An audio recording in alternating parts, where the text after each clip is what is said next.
Čau, jaz sem Filip, Jaz sem Mija, jaz učim bolj sproti. jaz pa bolj kampanjsko, včasih tudi na drevesu. Čau, Filip.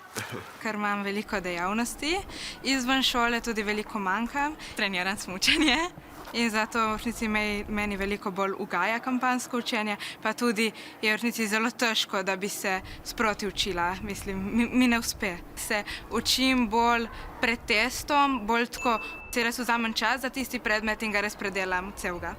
Učim se sproti.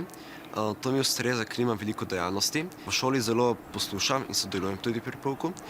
Ko pridem iz šole, snov ponovim in jo utrjujem. In na dan ocenjevanja samo ponovim to snov in to meni ustreza, ker si veliko zapomnim in tudi nisem v stresu in sem sproščen tudi na dan ocenjevanja. Če zdaj mogoče rečemo, kaj je zdaj boljše, je seveda sprotno učenje, ker nam pravzaprav zagotavlja daljšo spominsko sled od tiste, kar smo se učili.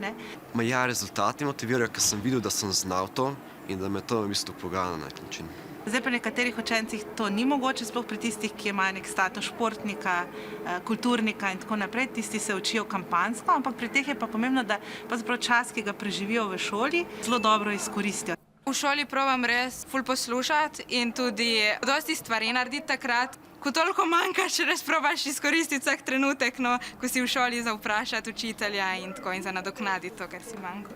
Tudi ko mi pade koncentracija, grem tudi na kakšen sprehod, grem s kolesom, kakšen downhill progah, take stvari, ker to mi v bistvu osveži, imam tako zelo dober občutek s tem. Si najlažje berem na glas, če se kaj kako bi rekla, bolj za napifla dobesedno, ti dam neko melodijo, tiste pesmi, ko ful rada poslušam in poleg grem kar malo repati tiste besede.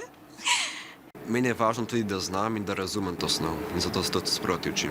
Se mi zdi, da se v redu naučim. Če me po 2 tednih vprašaš, to snov itak, da bom pozabila neke podrobnosti, kar je logično, tako temu bom še vedno znala, meni res ustreza.